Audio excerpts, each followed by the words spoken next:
In today's video, I have my photo shoot on the island of Lindisfarne wildly interrupted, but I still managed to get photos just like these.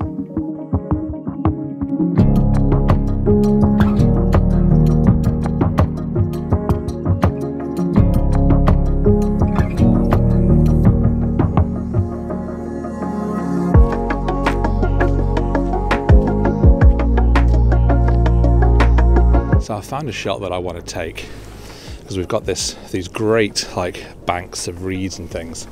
We've got an inlet carving through here, but more importantly we've got a nice sort of S-curve in the middle of the frame. Now I have climbed up slightly up this little bit of cliff in order to try and get a higher up viewpoint, because the higher I get, the more that S-curve is going to be noticeable. As I've been here, that sun has literally just poked out from behind the cloud, so I'm just going to take these same shots again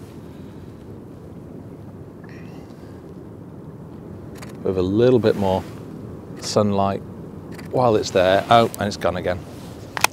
Short but sweet. I mean, it is by no means a fantastic image, but it's my first one of the day, and I always like to start a photo shoot by getting a shot in the bag as quickly as I can. It just helps that creativity start to get going.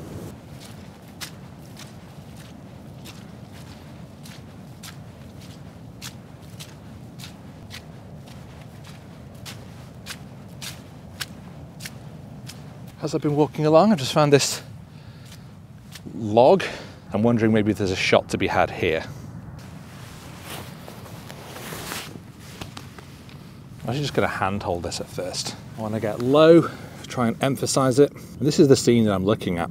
By getting low, it's really allowed these top branches to go above the horizon, but also give separation between the branches themselves. If I start to stand up and shoot from, say, head height, you can see that a lot of that kind of gets blended together.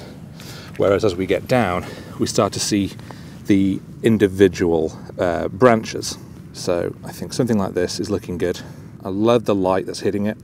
I'm going to shoot this at f8, 400th of a second.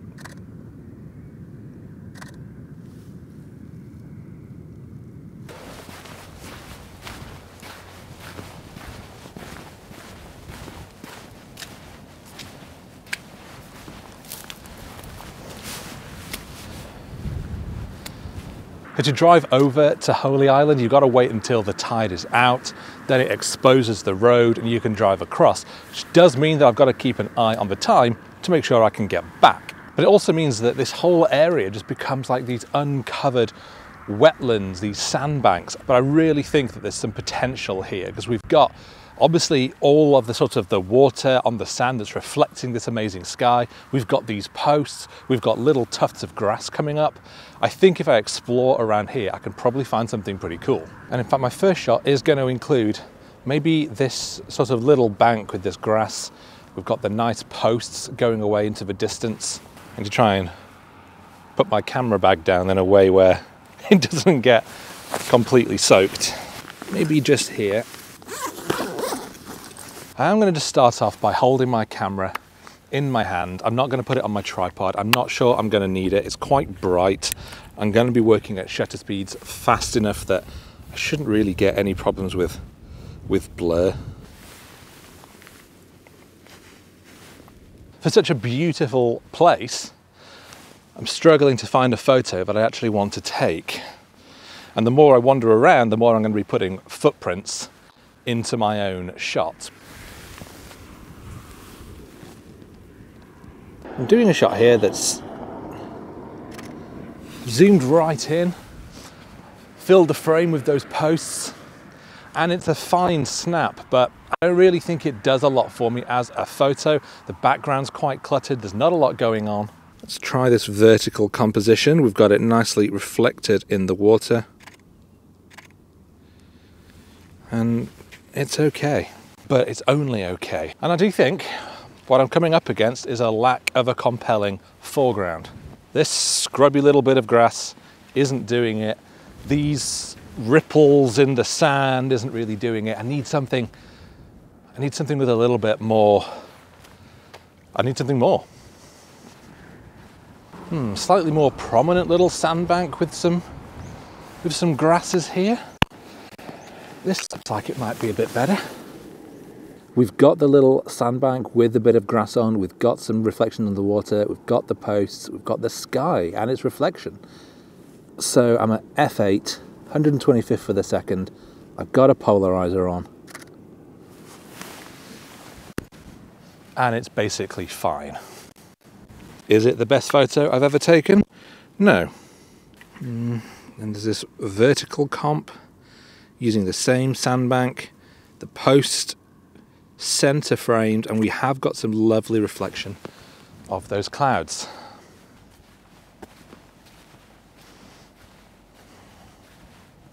Three banks here and then a little rock. I quite like this.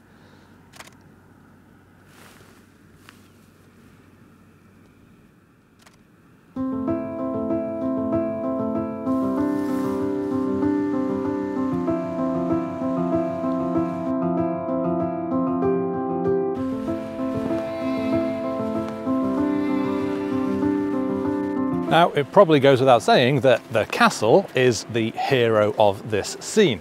I mean, look at it.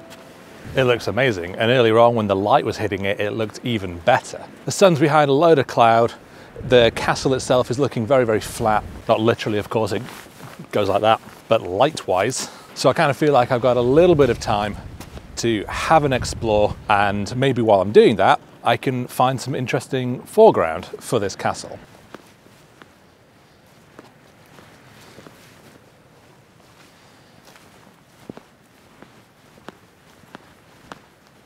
I think I found my foreground.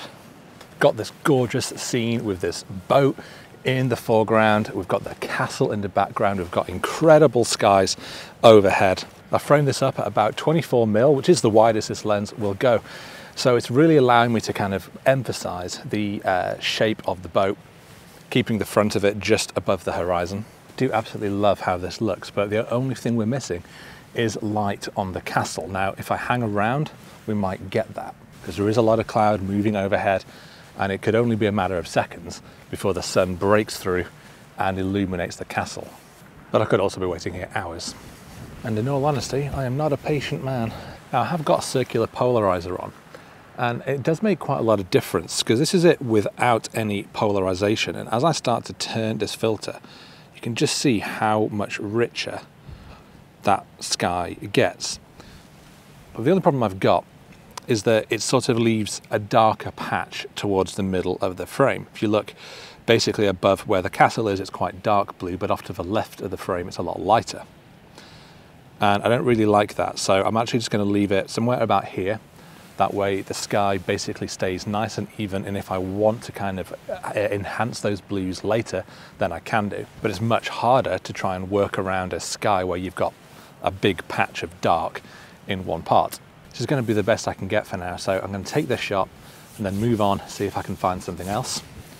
I'm at f11, ISO 200, a 40th of a second, just also focusing on the boat.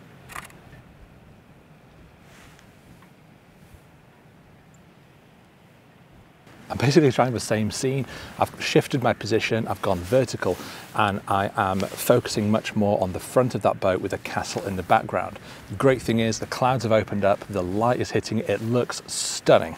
The downside is that we don't have much cloud detail now. It has kind of moved across, leaving a bit of an empty blue sky. Not to worry, we really can't have everything. So I'm going to go at f14, ISO 200, a 40th of a second. I do have my polarizer on. Tap to focus on the boat.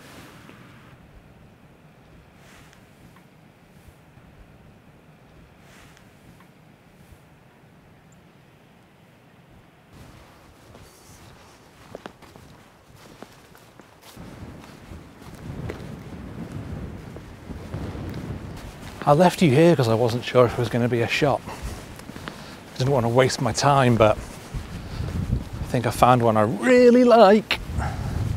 So I thought I'd come back and get you. Come on. And crucially, you can probably notice we've got gorgeous sunlight coming in and hitting the castle. But look here, this old-fashioned light. So I think I've basically found a scene that I like. I am losing the light, so I'm going to stop recording. I'm just going to take this photo.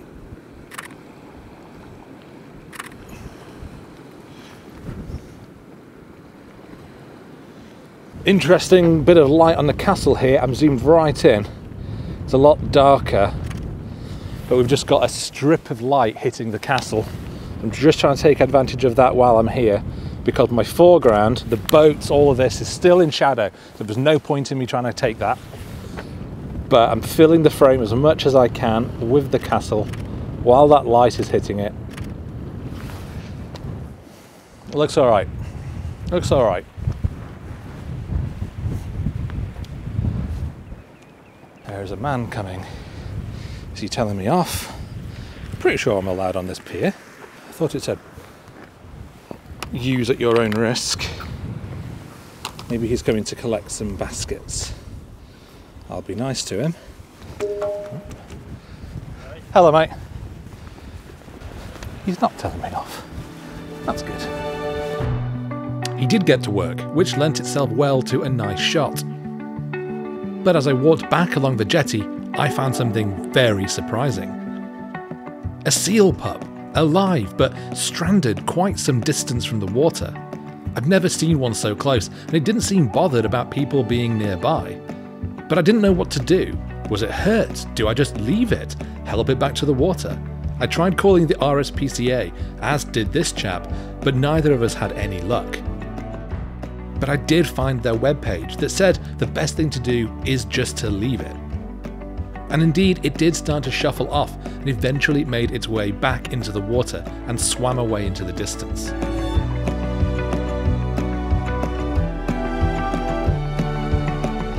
It was a lovely moment, and I hope I did the right thing here, but I did realise that I was risking missing the beautiful evening light that had appeared, so I quickly hunted for some compositions that showed off the illuminated castle, using boats like before, and also using a gap in these grasses as foreground interest. But I did also find this massive puddle, which from a standing position doesn't really look like anything, but by getting low and holding my camera basically at the water level, it transforms this puddle into a beautiful mirror, reflecting the castle, the sky, and the various figures I tried to put into the scene. I really like these shots as I think they capture a more unusual angle on the castle, and they go to show how just changing your angle can help you capture something totally unexpected.